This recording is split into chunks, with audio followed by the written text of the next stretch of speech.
అందరికీ నమస్కారం. ఏదైతే గత నెల జూలై 31వ తేదీన మున్సిపల్ కౌన్సిల్ సమావేశం నిర్వహించుకోవడం జరిగింది. మరి ఆ సమావేశంలో మరి ఏదైతే జైత్యాల బస్టాండ్ సమీపంలో బస్టాండ్ నిర్మాణం కోసం గత ప్రభుత్వ హయాంలో 2017లో మరి 20 ఎకరాల 20 గుంటల స్థలాన్ని మరి గెజిట్ చేయడం జరిగింది. మరి ఆ గెజిట్ చేసిన నిషేధిత ప్రాంతంలో మరి ఇప్పుడున్నటువంటి మున్సిపల్ అధికారులు, టౌన్ ప్లానింగ్ అధికారులు మరి నిషేధితమైన ప్రాంతంలో 853 అనే సర్వే నెంబర్లో మరి అనుమతులు ఇవ్వడం జరిగింది.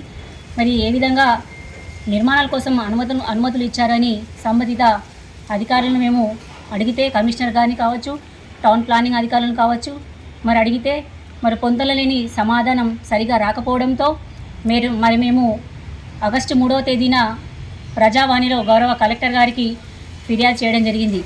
ఏమని, మరి అక్కడ నుండి స్థలం ఏదైతే ఉందో మరి ఎప్పటికే అక్కడ నుండి భూ యజమానులు తీవ్రంగా ఇబ్బంది పడుతున్నారు. అక్కడ నుండి స్థలము అయితే గెజిట ఎత్తివేయాలి, లేకపోతే పెద్ద ఎత్తున ఆ భూ యజమానులకు పరిహారం ఇవ్వాలని చెప్పేసి ఆ కలెక్టర్ గారికి వినతి పత్రం ఇవ్వడం జరిగింది. తదనంతరం మరి ఆ విన్నపాన్ని కలెక్టర్ గారు చూసి తర్వాత సంబంధిత అధికారులకు చెప్పడం జరిగింది. మరి తర్వాత మొన్న ఆగస్టు 12వ తేదీన మరి ఆ అనుమతులు రద్దు చేస్తున్నాం అని చెప్పేసి కమిషనర్ గారు వివరణ ప్రెస్ నోట్ ఇవ్వడం జరిగింది. అంటే నిజంగా ఇది చూస్తూ ఉంటే ప్రశ్నిస్తే ఒకలాగా, ప్రశ్నించకపోతే ఒకలాగా, అంటే ఈ విధంగా ప్రజలకు చూస్తే ఒక విధంగా అర్థమవుతుంది. ఏంటంటే ఈ విధంగా లోపకారి ఒప్పందాలు చేసుకొని ఇంకా ఎన్ని రకాలుగా ఈ విధంగా ప్రజలను ఇబ్బంది పెడుతున్నారు అని స్పష్టంగా అర్థమవుతుంది. ఎందుకంటే మేము ప్రశ్నిస్తే ఈ విధంగా కలెక్టర్ గారు ఫిర్యాదు చేస్తే పర్మిషన్లు రద్దు చేసేరు, అదే ప్రశ్నించకపోతే సాఫీగా జరిగిపోయేది, ఏవో ఒప్పందాలు చేసుకొని జరిగిపోయేది.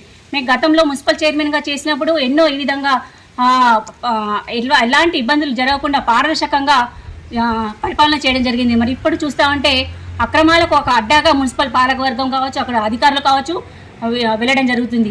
మరి ఈ విధంగా చర్య తీసుకోకపోవడం, మేమేం చెప్పినాము, పర్మిషన్లు ఏ విధంగా అక్రమంగా పర్మిషన్ రద్దు చేయాలి, ప్లస్ ఏ విధంగా పర్మిషన్ ఇచ్చిన వారిపై కూడా చర్య తీసుకోవాలని కలెక్టర్ గారికి ఫిర్యాదు చేసినాం.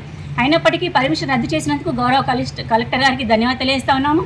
కాకపోతే ఈ అక్రమ పర్మిషన్లు అంటే ఆ స్థలాన్ని చూసి మీరు ఏదైతే అక్కడ ఉన్న స్థలాన్ని పేపర్స్ కావచ్చు, వారు తెచ్చుకున్న స్థలం పేపర్స్ కావచ్చు, రెండు పరిశీలన చేసిన తర్వాత మరి అక్రమ పర్మిషన్ తెలిసినప్పటికీ మీరు అప్పుడే ఏ విధంగా పర్మిషన్ ఇస్తారు? ఆర్డీఓ గారికి ఎందుకు పంపిస్తారు? అంటే తెలుసు అది తప్పు చర్య అని తెలిసినప్పటికీ పంపించి తర్వాత ఈ విధంగా సతిపుచ్చుకోవడం, తర్వాత ఏవేదో అమ్యాలు జరగడం, ఇవన్నీ జరిగిపోయినప్పటికీ మరి సంబంధిత అధికారులపై చర్య తీసుకోకపోవడం ఏ విధంగా తప్పు చర్య? సంబంధిత టౌన్ ప్లానింగ్ అధికారులపై కమిషనర్ గారు చర్య తీసుకోవాలి. 2019 యాక్ట్ ప్రకారం 48 యాక్ట్ ప్రకారం అంటే టౌన్ ప్లానింగ్ అధికారులపై చట్టరీత్యా చర్య తీసుకోవాలి. అయితే సస్పెండ్ అన్న చేయాలి, లేకపోతే క్రమశిక్షణ చర్యలైనా చేపట్టాలి. ఈ విధంగా ఏది చేయకుండా ఈ విధంగా ఒక పర్మిషన్లు రద్దు చేసామని చెప్పడం ఏ విధంగా ఈ సమంజసం కాదు. అదేవిధంగా గౌరవ స్థానిక ఎమ్మెల్యే ప్రభుత్వ ఆది శ్రీనివాస్ గారు కూడా స్పందించాలి ఈ విషయమై. ఎందుకంటే దాదాపు ఆ గెజిట్ ఉన్న ప్రాంతం దాదాపు ఇప్పటికీ 9 సంవత్సరాలు అవుతుంది. అక్కడ భూ యజమానులు అమ్ముకోలేక నానా అవస్థలు పడుతున్నారు.